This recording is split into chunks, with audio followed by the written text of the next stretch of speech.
और कोई ज्वाइन कर रहा है क्या? रीना, दीपिका, दिव्या?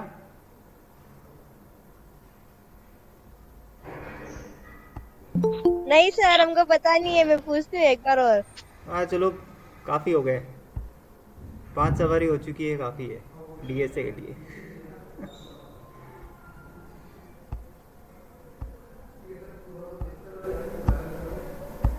चलो स्टार्ट करते हैं।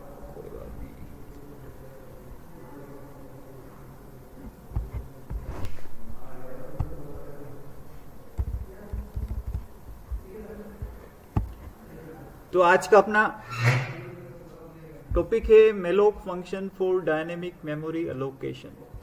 ठीक है, डायनेमिक मेमोरी एलोकेशन को मैं और भी कुछ बोलता हूँ, ठीक है ना। Dynamic memory allocation, dynamic memory allocation means memory allocate at run time। जो मेमोरी हम रन टाइम पर अलोकेट करते हैं उसको मैं क्या बोलता हूं? Dynamic memory allocation. ठीक है, अब ये होता क्या है और इसका यूज क्या होता है सबसे पहले। ठीक है, अब जैसे मेरे पास क्या है, use of dynamic memory location, use of dynamic memory location.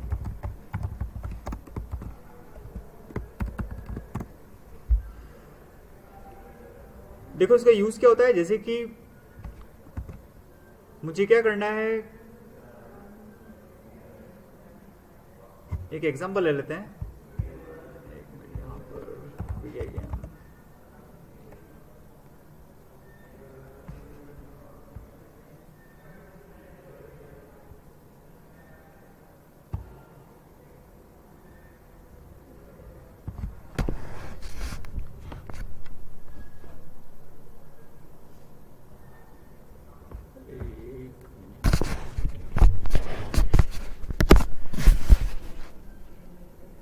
जैसे अपन स्कैन एफ करते हैं ना, जैसे अपन करते हैं स्कैन एफ,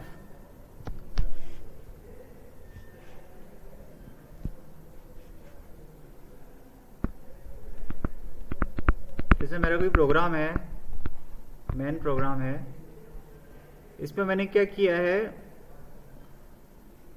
इसमें मैंने एक मैसेज डिस्प्ले किया है, printf एंटर नंबर। ठीक है, और फिर मैं क्या कर रहा हूं, scan F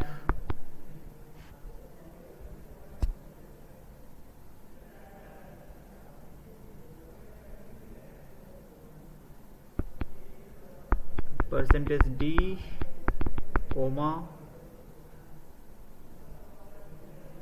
address of n। ठीक है, या यहां कर दो एंटर वैल्यू ऑफ n। इसको मैं क्या बोल सकता हूं, enter value of n। n मैंने इंटीजर डिक्लेयर कर दिया है यहां पर n। ठीक है, अब यहां पर इसमें क्या है,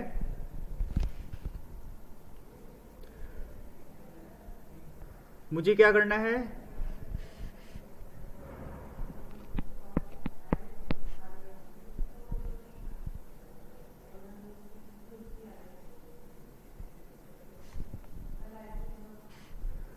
अच्छा मेरी टास्क क्या है, मेरी टास्क ये है कि, मेरी टास्क क्या है, मुझे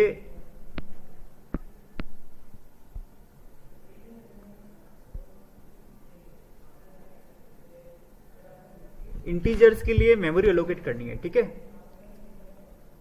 लेकिन मुझे पता नहीं है कि कितने इंटीजर है।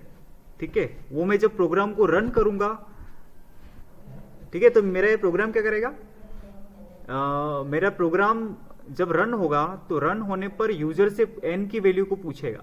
ठीक है ना, प्रोग्राम को अभी वैल्यू पता नहीं है, वो वैल्यू कौन प्रोवाइड करेगा, कीबोर्ड से यूजर प्रोवाइड करेगा। कि जब यूजर प्रोवाइड करेगा तब मुझे डिसाइड होगा कि मुझे कितने इंटीजर के लिए मेमोरी एलोकेट करनी है। ठीक है ना, यानी कि ये प्रोग्राम क्या कर रहा है, मुझे क्या करना है, मेरे को क्या करना है, आई हैव टू allocate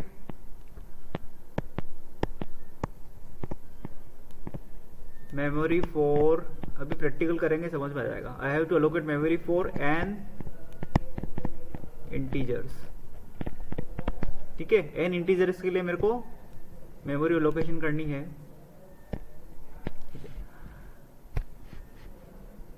तो ये जब प्रोग्राम रन होगा, तब रन होने के बाद मुझसे पूछेगा यूजर से कि एन की वैल्यू, क्योंकि अभी इस प्रोग्राम को डिसाइडेड नहीं है, अभी इस प्रोग्राम को नहीं पता है कि एन की वैल्यू क्या है। वो एन की वैल्यू कौन प्रोवाइड करेगा, यूज करने वाला प्रोवाइड करेगा इसको, जो भी इस प्रोग्राम को यूज करेगा वो एन की वैल्यू को प्रोवाइड करेगा, है ना। तो एक्चुअल में ये क्या हो गया, अपने को जो एन की वैल्यू कब पता चल रही है, अपने को एन की वैल्यू रन टाइम पर पता चल रही है। मुझे एन की वैल्यू कंपाइल टाइम पर पता नहीं है, मैं इस प्रोग्राम को कंपाइल कर लूंगा, लेकिन कंपाइल करने के बाद मुझे एन की वैल्यू पता नहीं है। मुझे एन की वैल्यू कब पता चलेगी, जब मैं इस प्रोग्राम को रन करूंगा, और रन करने के बाद जब यूजर एन की वैल्यू को ये इनपुट करेगा, तब इस प्रोग्राम को रन टाइम पर एन की वैल्यू पता चलेगी। ठीक है, तो इसमें क्या हो रहा है, मैं एन इंटीजर के लिए मेमोरी एलोकेट कब करूंगा, रन टाइम पर, जब मुझे एन की वैल्यू पता चलेगी, है ना। तो मुझे रन टाइम पर पता चलेगा कि मुझे कितने इंटीजर के लिए मेमोरी एलोकेट करनी है। ठीक है, अगर मैंने रन किया प्रोग्राम को मैं रन करूंगा, और रन करने के बाद अगर मैं एन की वैल्यू एंटर करता हूं, कितनी, 4, अगर मैं एन कितना एंटर करता हूं, 4 यूजिंग कीबोर्ड, तो मुझे कितने इंटीजर के लिए मेमोरी एलोकेट करनी, 4 इंटीजर के लिए। तो ये 4 इंटीजर के लिए मेमोरी एलोकेट कर देगा। ठीक है, यहां पर क्या रहेंगे, कोई भी 4 इंटीजर। ठीक है, तो मेमोरी कैसे एलोकेट रहेगी, सपोज करो एड्रेस मेरा कितना है, 2000 है, तो पहला इंटीजर यहां स्टोर रहेगा, यहां रहेगा मेरा फर्स्ट इंटीजर स्टोर रहेगा। और अगर मेरे इंटीजर की साइज अगर 4 बाइट है, तो ये एड्रेस दूसरा इंटीजर कहां स्टोर रहेगा, 2004 पर। तीसरा इंटीजर मेरा कहां स्टोर रहेगा, 2008 पर। और मेरा जो फोर्थ इंटीजर स्टोर रहेगा 2012 एड्रेस पर। इंटीजर की साइज कितनी है, 4 बाइट। इंटीजर की साइज कितनी है, 4 बाइट। 4 बाइट का इंटीजर है, इसलिए एड्रेस किससे इंक्रीमेंट हो रहा है, 4 से। इसलिए एड्रेस में डिफरेंस कितना है, 4 का, क्योंकि इंटीजर की साइज कितनी है, 4 बाइट। ठीक है, तो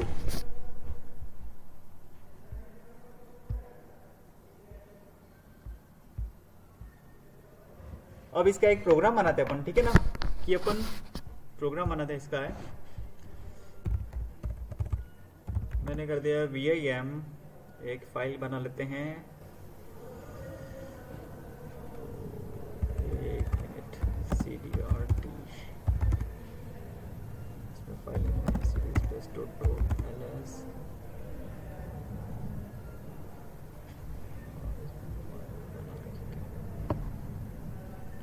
इसमें शायद मैंने फाइल बना रखी है snaprt pro। अरे यार कहाँ गए, चलो छोड़ो, नहीं बना लेते हैं।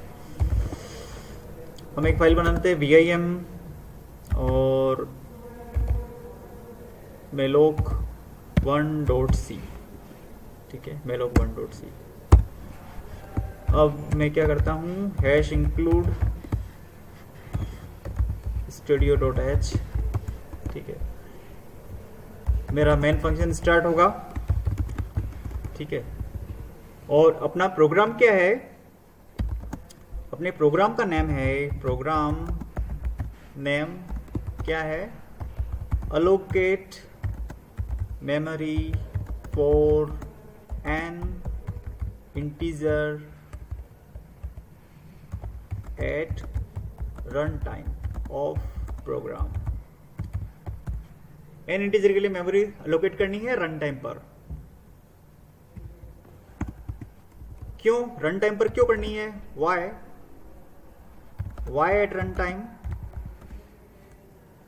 Y at run time, because user will provide value of n at run time, ठीक है ना, क्योंकि n की वैल्यू को कौन प्रोवाइड करेगा, यूजर प्रोवाइड करेगा, इसलिए मुझे इसके लिए, क्योंकि मुझे अभी n की वैल्यू को कंपाइल टाइम पता, और इसको मैं क्या बोल सकता हूं,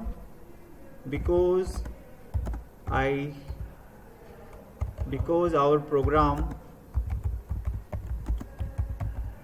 doesn't know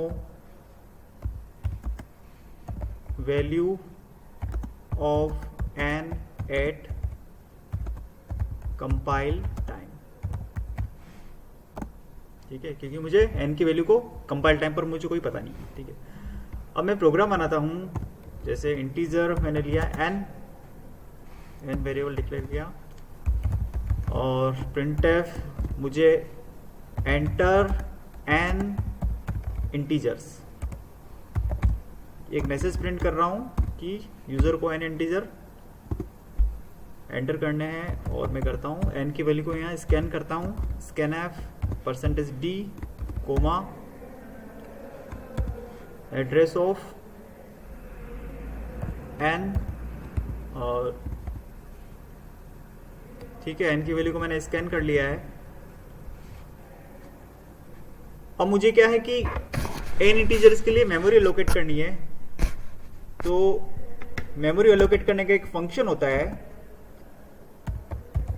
मेलोक, ठीक है। इस फंक्शन के अंदर मैं आर्गुमेंट क्या देता हूं कि जितनी साइज आपको अलोकेट करनी है वो साइज कहां देनी, इन दोनों ब्रेसेस के बीच में, मेलोक की दोनों ब्रेसेस के बीच में वो साइज देनी है जितनी आपको मेमोरी अलोकेट करनी है। तो हमको कितनी साइज चाहिए, हमको n इंटीजर की साइज अलोकेट करनी है, तो n इंटीजर की साइज के लिए क्या करता हूं, एक इंटीजर की साइज, इसको मैं कैसे लिख सकता हूं, size of integer into n,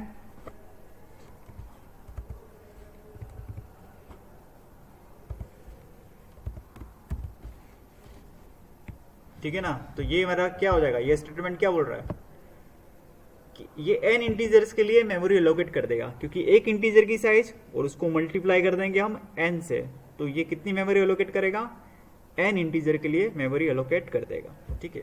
अब क्या करता है ये फंक्शन कि मेमोरी एलोकेट कर देगा, और मेमोरी एलोकेट करने के बाद उस मेमोरी का स्टार्टिंग एड्रेस बताएगा अपने को, ठीक है।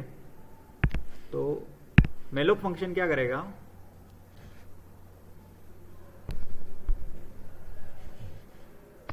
तो मेलोक फंक्शन क्या कर रहा है, मेलोक फंक्शन ने n इंटीजर्स के लिए, सपोज करो 4 इंटीजर है, तो 4 इंटीजर के लिए इसने मेमोरी एलोकेट कर दी, कहां से की, 2000 से लेके 2004, 2008, 2012, ठीक है।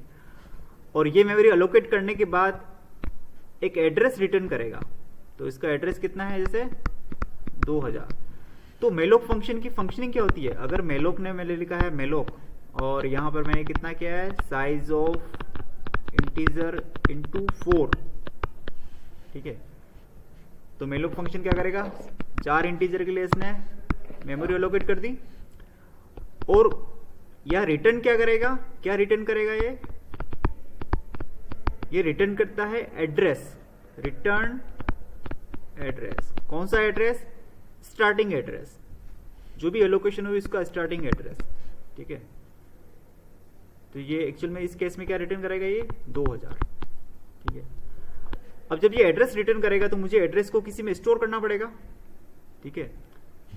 तो इस रिटर्न एड्रेस को मुझे किसी में स्टोर करना पड़ेगा, यानी कि लेफ्ट साइड मुझे कुछ न कुछ वेरिएबल लेना पड़ेगा जिसके अंदर मैं एड्रेस स्टोर करूंगा। तो लेफ्ट साइड में मैंने एक वेरिएबल ले लिया है, सपोज करो मैंने वेरिएबल ले लिया है,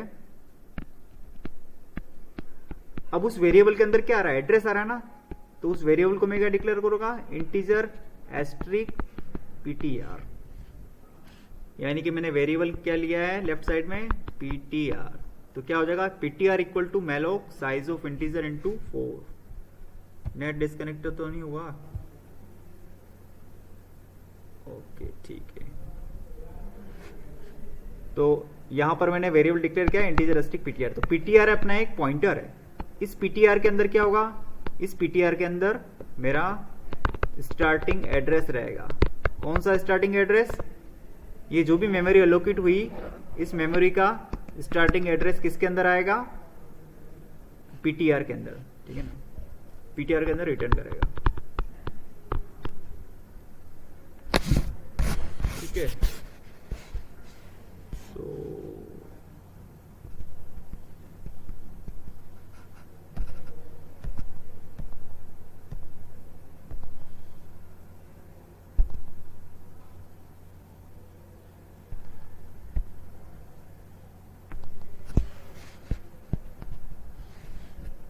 तो अपन ने क्या किया, यहां पर अपन ने ये अपना पीटीआर था, इंटीजर एस्टिक पीटीआर, और यहां पर अपने मेलोक फंक्शन यूज किया था साइज ऑफ इंटीजर इनटू जो भी n है अपना, n साइज का, n इंटीजर, और यहां पर पीटीआर, यानी कि पीटीआर में मेरा एड्रेस रिटर्न हो रहा है। तो ये मेरा क्या है? पीटीआर। पीटीआर इसका स्टार्टिंग एड्रेस है। जो भी एड्रेस आएगा इसके अंदर आ जाएगा, कुछ भी आ सकता है यहाँ से, जो भी मेमोरी लोकेट करेगा, हो सकता है 2000 आए या फिर 2004 आए, ठीक है। अब मेरा ये क्या है? अब मुझे इस एलिमेंट को एक्सेस करना है। ये मेरा कौन सा होगा? पहला इंटीजर होगा, ये मेरा सेकंड इंटीजर होगा, ये मेरा थर्ड इंटीजर, ये फोर्थ इंटीजर। अब इस इंटीजर को मैं एक्सेस कैसे करूंगा? ये फर्स्ट इंटीजर को मैं एक्सेस कैसे करूंगा? ये वैल्यू क्या होगी मेरी? इसको मैं बोलूंगा पीटीआर 0। ये क्या होगा मेरा? पीटीआर 0। ये वाला मेरा क्या होगा? पीटीआर 1। ये वाला क्या होगा मेरा? पीटीआर 2। और ये वाला क्या हो जाएगा? पीटीआर 3। यानी कि इसमें पहले एलिमेंट को मैं कैसे एक्सेस करूंगा? पीटीआर 0, दूसरे एलिमेंट को पीटीआर 1, तीसरे एलिमेंट को पीटीआर 2, और चौथे एलिमेंट को पीटीआर 3, ठीक है।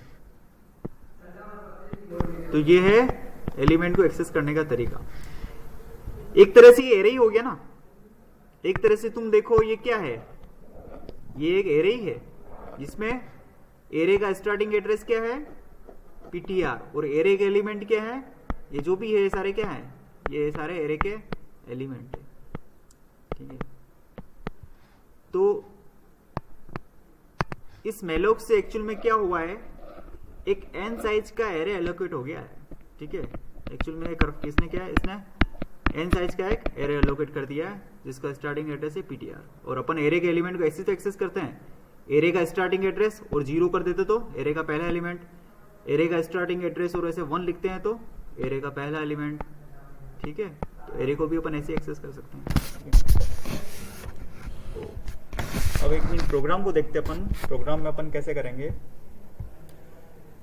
यहाँ मैंने मेलोक लिखा है size of integer into n, और मैंने क्या किया, यहाँ पर मुझे एक पॉइंटर लेना है जिसके अंदर मेरा एड्रेस आएगा, और इस पीटीआर में एड्रेस आएगा तो मुझे पीटीआर क्या डिक्लेयर करना पड़ेगा? तो मैं इसको क्या करूंगा? इंटीजर एस्ट्रिक पीटीआर,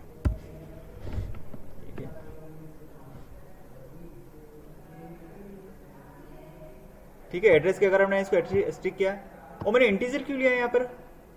इंटीजर मैंने यहाँ पर पीटीआर को इसलिए लिया है क्योंकि जो मेरी मेमोरी एलोकेट हो रही है उसमें स्टोर होने वाले एलिमेंट किस टाइप के हैं? इंटीजर टाइप के, ठीक है। ये ध्यान रखना, मेरा पीटीआर का टाइप क्या है?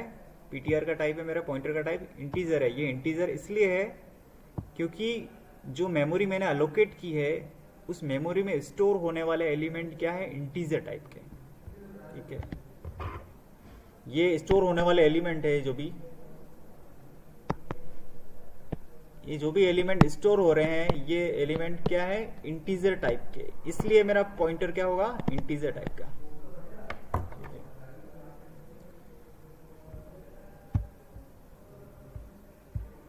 ठीक है। इसको मैंने इंटीजर टाइप किया,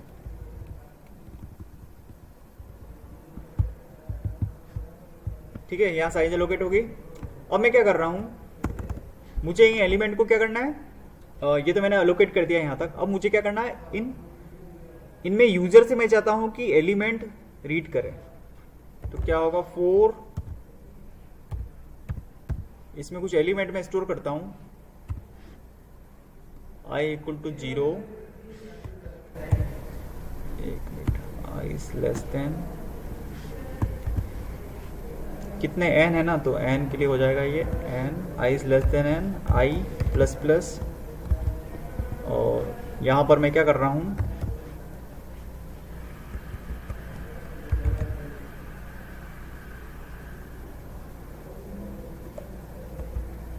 ऐसा कर लो, स्कैन कर लो, scan F percentage D comma ptr i।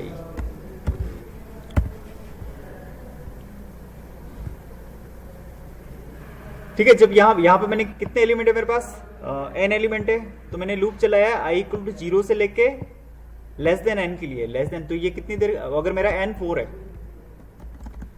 अगर मेरे पास n कितना है 4, यानी कि मेरे पास अगर 4 इंटीजर है, 4 इंटीजर के लिए मुझे मेमोरी एलोकेट करनी है, तो मैंने लूप कहाँ से चलाया, 0 से लेके लेस देन n, तो लूप कितनी बार चलेगा, 0 के लिए चलेगा, 1 के लिए चलेगा, 2 के लिए चलेगा, और फिर 3 के लिए चलेगा, क्योंकि लेस देन n लिया है मैंने, 4 के लिए नहीं चलेगा, तो ये 4 बार चलेगा। ठीक है, 4 एलिमेंट के लिए, तो हर बार मुझे क्या लेना है, लेस देन n लेना है, क्योंकि एरे में स्टार्टिंग कहाँ से होता है, 0 से होता है, इसलिए मुझे क्या लेना पड़ता है, ये लेस देन n, क्योंकि n से 1 कम आएगा ये। ठीक है, और ptr 0, और मैंने तुमको क्या बताया है, ptr i, अब जब मेरा i 0 होगा तो ptr i क्या होगा, मेरा पहला एलिमेंट, अगर यहां पर जब मेरा i इक्वल टू 0 होता है, तब क्या हो जाएगा मेरा, ptr i की वैल्यू क्या हो जाएगी, ptr 0। ये ptr 0 मेरा क्या है, ये ptr 0 मेरा फर्स्ट एलिमेंट है, this is my first element. ठीक है, और जब i की वैल्यू यहाँ अगर 1 होगी, दूसरी बार 1 होगी, तो यहाँ ptr i कितना हो जाएगा, ptr 1, ये होगा मेरा सेकंड एलिमेंट। ठीक है, अब स्कैनएफ में मैं क्या यूज करता हूं, जो भी एलिमेंट है उसका एड्रेस आएगा। ठीक है, तो मैंने यहां पर क्या किया, यानी कि यहां पर n भी यूजर ही प्रोवाइड कर रहा है, मतलब कीबोर्ड से यूजर ही बता रहा है कि कितने इंटीजर के लिए मेमोरी स्टोर करनी है, वो यूजर बताएगा रन टाइम पर। ठीक है, प्लस अपन जो एलिमेंट डालेंगे वो भी अपन रन टाइम पर स्टोर करेंगे। तो यहां पर जो एलिमेंट स्कैन कर रहा हूं वो भी मैं कहाँ रीड कर रहा हूं, जो मेमोरी मैंने एलोकेट की n इंटीजर के लिए, उस मेमोरी में इंटीजर भी स्टोर मैं कहाँ कर रहा हूँ, रन टाइम पर ही स्टोर कर रहा हूँ। ठीक है, और वो एलिमेंट सारे कौन प्रोवाइड कर रहा है, वो एलिमेंट भी यूजर ही प्रोवाइड कर रहा है। ठीक है ना, तो n और सारे एलिमेंट यूजर ही प्रोवाइड कर रहा है। ठीक है, तो यहां पर क्या हो जाएगा, जब ये लूप पूरा चलेगा, लेस देन n के लिए जब लूप चलेगा, तो मेरा क्या हो जाएगा, इस लूप के बाद सारे एलिमेंट कहां स्टोर हो जाएंगे, इस मेमोरी के अंदर। ठीक है ना, जब ये लूप चलेगा तो पहले यूजर ने सपोज प्रोवाइड किया, ये ptr मेरा है, सबसे पहले यूजर ने क्या प्रोवाइड किया, 1, तो 1 यहाँ स्टोर हो जाएगा। फिर यूजर ने प्रोवाइड किया लूप में i, ये i इक्वल टू 0 के लिए, या i इक्वल टू 1 के लिए 2 प्रोवाइड किया इसने, 2 स्टोर हो जाएगा। फिर तीसरी बार लूप चलेगा, 2, ठीक है ना, 3 प्रोवाइड किया, फिर i इक्वल टू 3 के लिए 4 प्रोवाइड किया। तो ये यूजर कीबोर्ड से प्रोवाइड करता रह रहा है। तो लूप के बाद ये सारे एलिमेंट हमारी जो मेमोरी हमने एलोकेट की है उसमें स्टोर हो जाएंगे।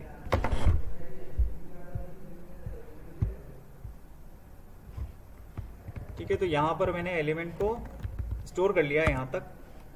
अब नेक्स्ट में क्या कर रहा हूं, बस 2 लाइन और है, इसमें क्या है, अब मैंने जो भी एलिमेंट स्टोर किए हैं अब मैं वापस उनको प्रिंट कर रहा हूं।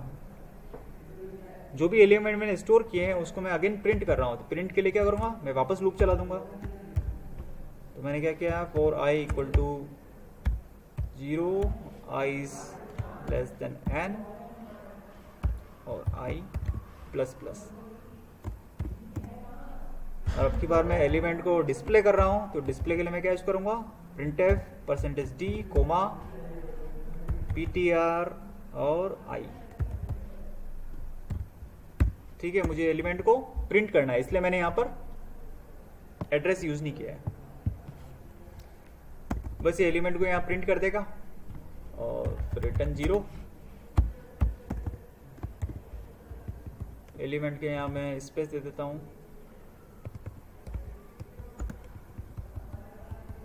Enter value of N. ठीक है,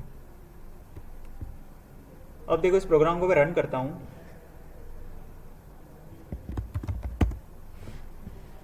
gcc malloc1.c, इसने क्या एरर दी है? malloc implicit function. अच्छा, इसने ये क्या दिया है? implicit declaration of function malloc। इसका मतलब क्या है? मैंने malloc अपनी फाइल में यूज तो किया है, लेकिन मैंने अपने फंक्शन यूज किया है malloc, लेकिन ये malloc फंक्शन इसमें डिफाइन नहीं है। इस फाइल के अंदर इसको malloc नहीं मिला। तो ये किस फाइल के अंदर होता है? मुझे एक और हेडर फाइल इंक्लूड करनी पड़ेगी।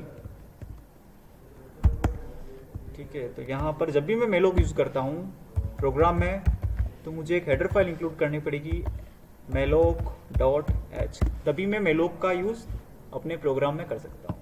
ठीक है, तो इसकी डेफिनेशन हेडर फाइल में मिल जाएगी। ठीक है, और इसमें क्या आएगा? यहाँ सेमीकोलन आएगा और कोई एरर तो नहीं है। ठीक है, वो मैंने क्या क्या यूज़ किया? एन यूज़ किया है, एन मैंने डिक्लेयर कर दिया है। ptr यूज़ किया है, ptr डिक्लेयर कर दिया है।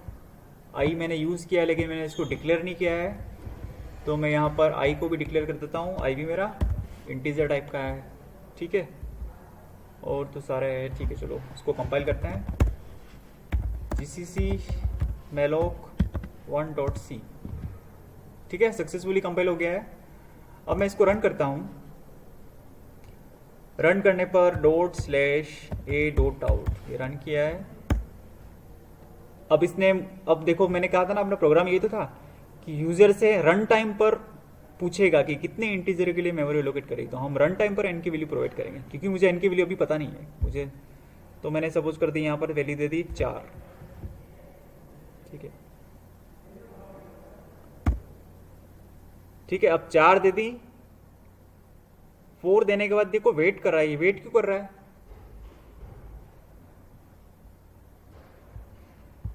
चार देने के बाद ये वेट क्यों कर रहा है प्रोग्राम में? एक और विंडो में ओपन करूं मैं इसको, vim malloc1.c।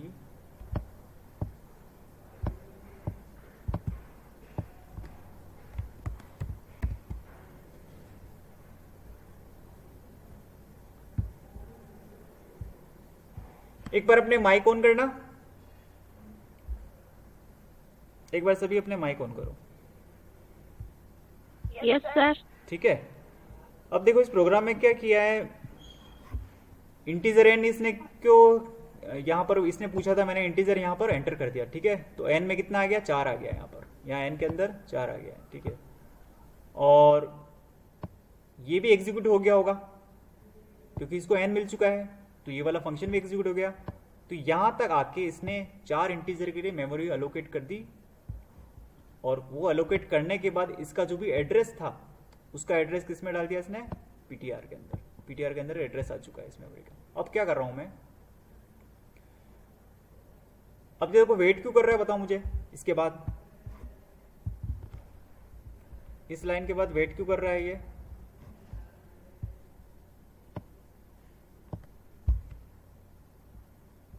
वेट कर रहा है ना, ये देखो इंटीजर 4 के लिए। कौन बताएगा?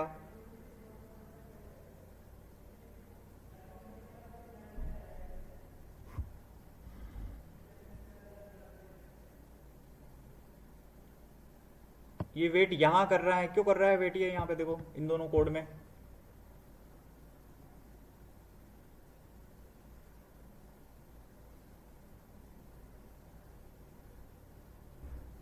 स्कैनएफ क्या करता है? अच्छा ऐसे जनरल बता दो, स्कैनएफ का यूज क्या होता है वैसे? स्कैनएफ कोई भी आउटपुट निकालने के लिए स्कैनएप का यूज करते हैं। नहीं नहीं, इनपुट लेने के लिए, उल्टा बोल दिया।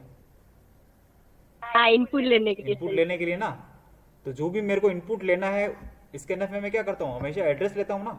जो भी इनपुट लेना उसका एड्रेस है ना, तो मुझे इनपुट ये लेना है तो इसका एड्रेस देना पड़ेगा।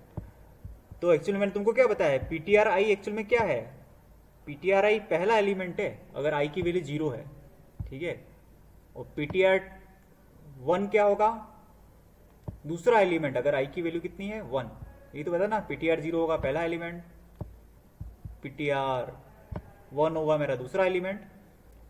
यानी कि मैं हर एलिमेंट को मेमोरी में स्टोर कर रहा हूं, ठीक है। मैं क्या कर रहा हूं, ये वेट इसलिए कर रहा है, इसलिए वेट कर रहा है क्योंकि मैंने मेमोरी तो अलोकेट कर दी। मेलोक ने क्या किया, ये मेमोरी तो अलोकेट कर दी, और अलोकेट करने के बाद इसका जो स्टार्टिंग एड्रेस आएगा वो स्टार्टिंग एड्रेस इसने किस में स्टोर कर दिया, पीटीआर में कर दिया स्टोर, ठीक है। अब मैं क्या कर रहा हूं, यहां पर एलिमेंट को यूजर से रीड कर रहा हूं। ये जो एलिमेंट है ना 1 2 3 4, ये सारे एलिमेंट कौन प्रोवाइड करेगा, ये चारों एलिमेंट यूजर प्रोवाइड करेगा, इसलिए वेट कर रहा है वो, ठीक है। तो मैं 4 इंटीजर मुझे क्या करने हैं, एंटर करने हैं। तो जैसे ही मैं 1 करूंगा तो यहां स्टोर कर देगा, 2 करूंगा तो यहां स्टोर कर दूंगा, 3 जैसे टाइप करूंगा यहां स्टोर हो जाएगा, 4 टाइप करूंगा तो यहां स्टोर हो जाएगा। क्योंकि ये वाला मेरा 1 क्या है, ये मेरा 1 है पीटीआर 0, ये मेरा 2 क्या है पीटीआर 1, ये है पीटीआर 2, ये है पीटीआर 3, ठीक है। और इस एलिमेंट को रीड करना है तो मैंने क्या लिया स्कैनएफ में, इसका एड्रेस। इसको रीड करना है तो इसका एड्रेस, इसको रीड करना है तो इसका एड्रेस, ऐसे, ठीक है। तो प्रोग्राम भी अपना यही कर रहा है।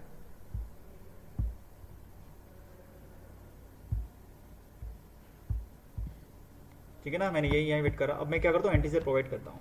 मैंने 1 प्रोवाइड किया, 1 कहाँ स्टोर हो जाएगा, पीटीआर 0 के अंदर। 2 प्रोवाइड किया, पीटीआर 1 के अंदर स्टोर हो जाएगा। जब आई की वैल्यू 3 होती तो पीटीआर 2 के अंदर, और ये चौथा इंटीजर स्टोर हो जाएगा पीटीआर 3 के अंदर, ठीक है। अब जैसे ही मैं एंटर करूंगा, एंटर करने के ऊपर मैंने क्या है, चारों वैल्यू तो इसको दे दी, उसने वैल्यू को क्या कर दिया, यहां तक उसने इन सारे वैल्यू को स्टोर कर दिया है, जो भी अपन ने मेमोरी अलोकेट की उसके अंदर स्टोर कर दिया है, ठीक है। अब मैं क्या कर रहा हूं, अगेन इन्हीं इंटीजर को वापस रीड कर रहा हूं उसी मेमोरी से 1 बाय 1 सभी को प्रिंट कर रहा हूं। तो मैंने क्या कर दिया, वापस लूप लगाया, तो ये अपने क्या हो जाएगा, सारे इंटीजर वापस डिस्प्ले हो जाएंगे। तो इसने क्या कर दिया, वापस सारे इंटीजर को डिस्प्ले कर दिया, ठीक है, 1 2 3 4। अब मेरा प्रोग्राम क्या फ्लेक्सिबल बन गया। फ्लेक्सिबल कैसे हो गया, अगर मैं करता हूं जीसीसी, अब सपोज करो मैंने वापस रन करता हूं उसको मैं, अब मुझे कितनी मेमोरी एलोकेट करनी है, मुझे तो 6 इंटीजर के लिए करनी है, ठीक है ना। यानी कि यूजर को रन टाइम पर पता चल रहा है कि कितनी मेमोरी एलोकेट करनी है। अब मुझे कितने इंटीजर प्रोवाइड करना पड़ेंगे, 6 इंटीजर प्रोवाइड करेंगे। तो मैंने कर दिया 10 20 30 40 50 60, 10 20 30 40 50 60, ये इसने रीड कर लिए और इनको प्रिंट कर दिया, ठीक है। तो रन टाइम का तुमको पता चला। सपोज करो तुमने कोई पार्टी रखी, ठीक है। पार्टी रखने के बाद अपने को गेस्ट पता नहीं है, नंबर ऑफ गेस्ट कितने आएंगे, ठीक है।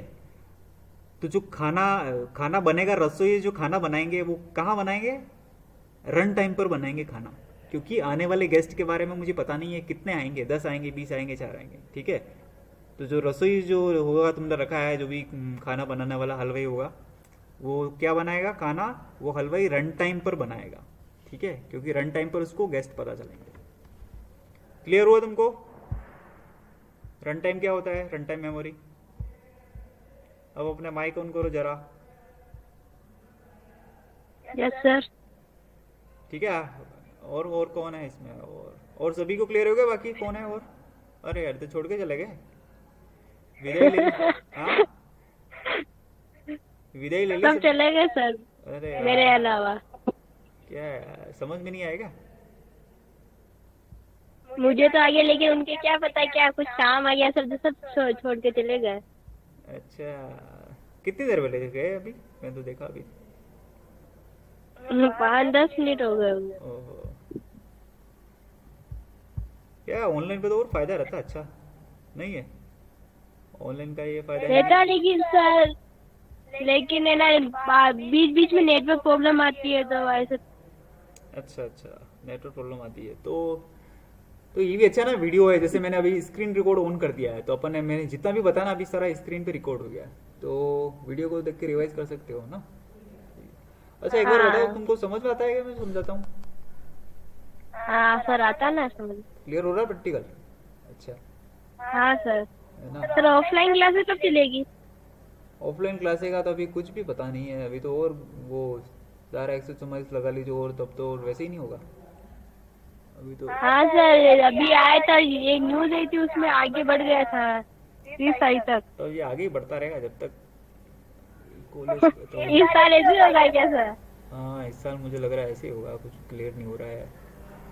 पर ये बात है, हाँ ठीक सर। है, ऑनलाइन कॉलेज के लिए तो मुझे लग रहा है ऑनलाइन थोड़ा फायदेमंद ही है, अगर इनको अटेंड करना चाहिए सीरियसली, क्योंकि बोर्ड पे तो यार लिमिटेशन रहती है ना, यहाँ तो प्रैक्टिकल भी दिख रहा है, बोर्ड भी दिख रहा है, और सब कुछ क्लियर हो रहा है।